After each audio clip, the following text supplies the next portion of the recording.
Good morning, guys. Out on the trail. Blue light this morning. That means we're up before the sun.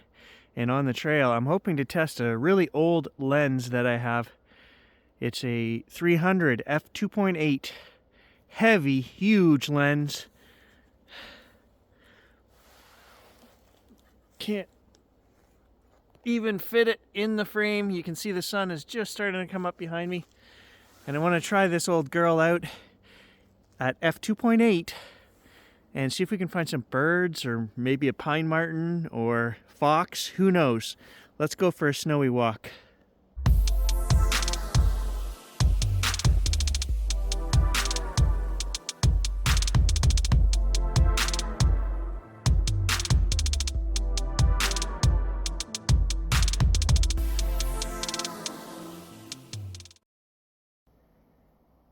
We got a fresh dusting of snow last night, just a little tiny bit, but it does make the woods beautiful. And fresh deer tracks right here in my backyard. Maybe we can find a deer.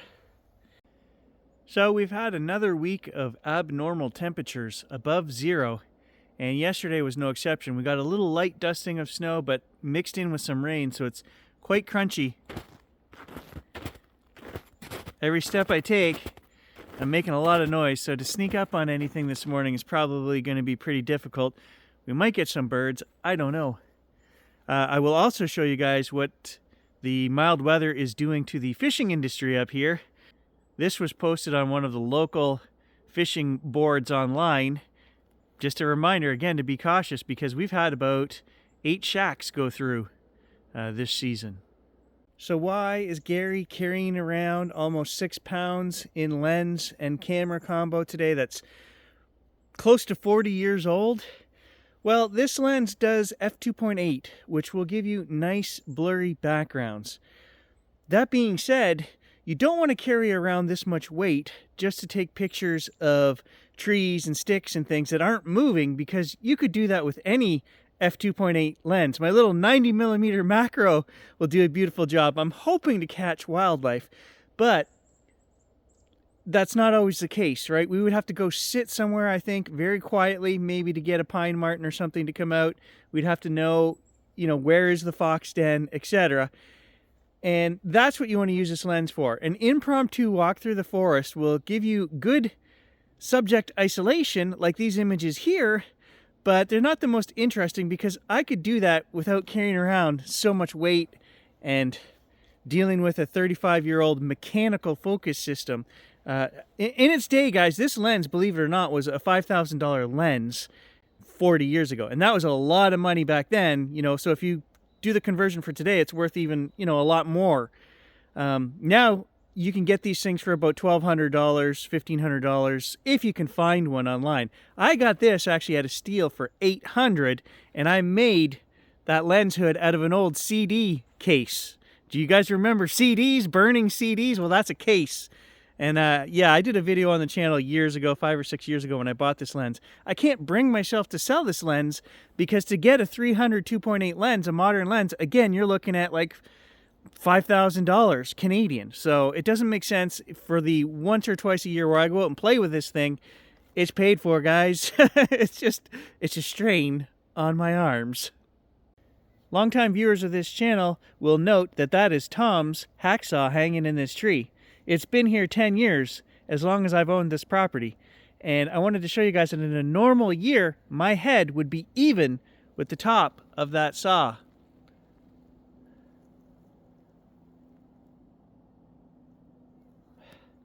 We're missing 3.5, 4 feet of snow this year.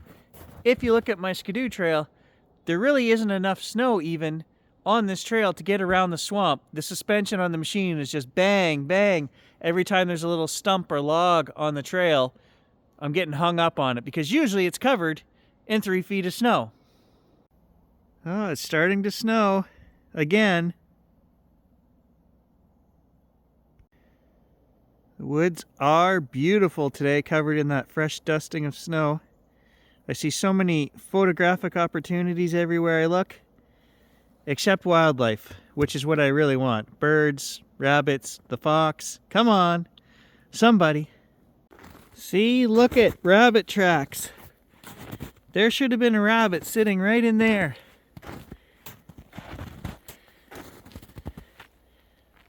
That is actually a spot where rabbits will sit.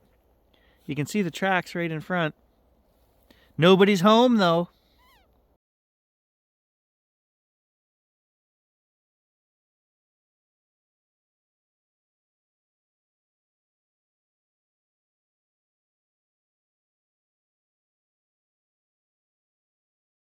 Take note, guys, how sharp these images are from this old lens wide open at f2.8.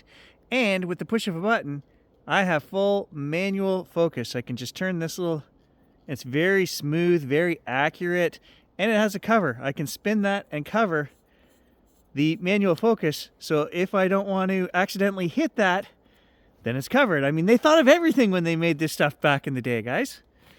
Carrying this lens around is also a reminder to me, because I'm looking at, we have our Tamron 150-600, which I bought 7 or 8 years ago, and it's not made for these E-mount cameras. I have to use an adapter.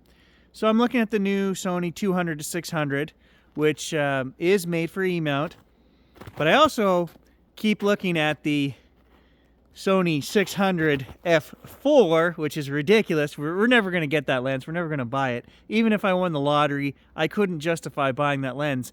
It's like $15,000 Canadian.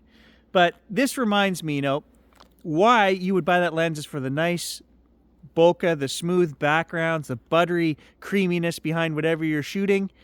And when you're not seeing the wildlife, like I said, guys, that would be a huge investment. For the amount of times I get out, you know what? This will do the trick. And if I bought the 200-600, we would have more reach for our birding and stuff like that. And at $2,000, I think the 200-600, I'm going to get it, guys. You can't be a professional photographer for 25 years, do all of the outings that I do, and not own the best Sony 200-600 lens. I've put off buying it now for almost 5 years. The price really hasn't come down, except we can get a used one for around $1,800 to $2,000, and I think that's what I'm going to end up doing.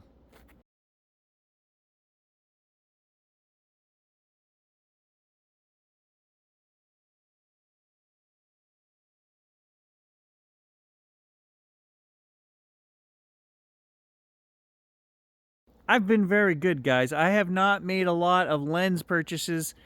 In the last 5 years, I've really tailored off. We've bought a few, but they were things that we didn't have for E-mount, the 24, the 35. And I had a very good friend of mine come over for dinner last week, and she was sitting in my living room, and she looked over at my lens cabinet, and she said, "Oh my God, do you use all of those lenses? Do you need all of those lenses, Gary?" And she kind of went on a little bit of a tirade, and I was thinking, Melissa, yes, I need all of those lenses. I was a professional photographer for 20 years. And then I really thought to myself, I think that was the argument I made out loud, but to myself it was like, yeah, I could probably make do with 2 of those. A good photographer could take 2 of those and still do what I do. So yes, guys, there is no real reason to be buying all this new stuff.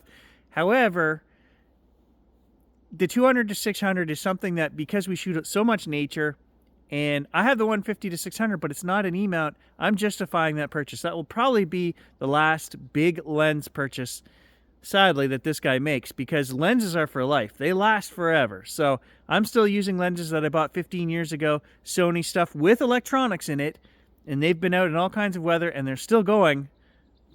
Knock on wood. You never know when something can fail.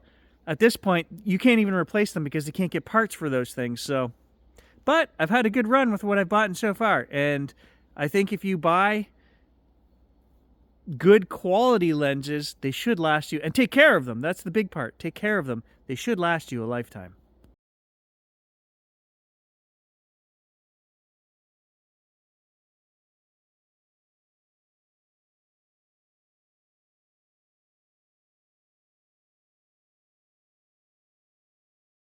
Ooh, tree face.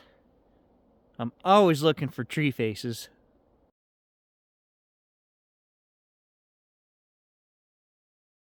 You know, so even though I never made $1 million with my photography, the photography has paid for a lot of stuff over the years. Schooling, courses I wanted to take, new gear that I wanted to buy, and it got me into this hobby of doing YouTube, right? And the love of photography turned into a love of videography, and that's how we got to where we are today. On that note, actually, I should point something out to you guys. I just did my books for Unfrequented World 2023, and this was the worst YouTube year that we've had in 11 years. Payment from YouTube itself was less than half of what it normally is. But that being said, we had our best year in terms of, I group everything together. The photography, YouTube, any side jobs I do for corporate, etc., any deals that we make with companies that sponsor us, I include all of that. And so we actually had our best year, mostly thanks to you guys and the donations we got, and the side jobs that I did. YouTube was terrible itself. 15,000 Canadian dollars is what we made as a side gig. So that's not bad. Yes, we had to make 200 and some videos.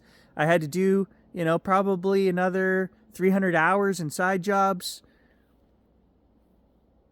I say 300 hours. It was probably less than that. It felt like, some of them felt like 300 hours. Oh yeah, you go shoot a corporate event, guys. You tell me how you feel after doing that.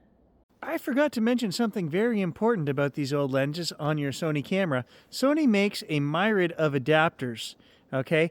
And just a couple of years ago, they came out with the LAEA 5. I know, what a mouthful, okay? But just remember 5. That's the one you want. I can actually touch the screen to focus with all these old mechanical lenses. And it works. I haven't noticed any difference between that and the LAEA 3.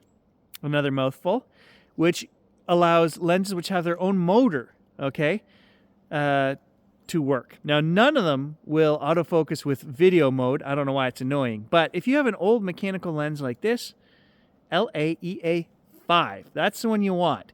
And then you can actually touch the screen to focus, and you can still use all your lenses that have motors in them as well with this adapter.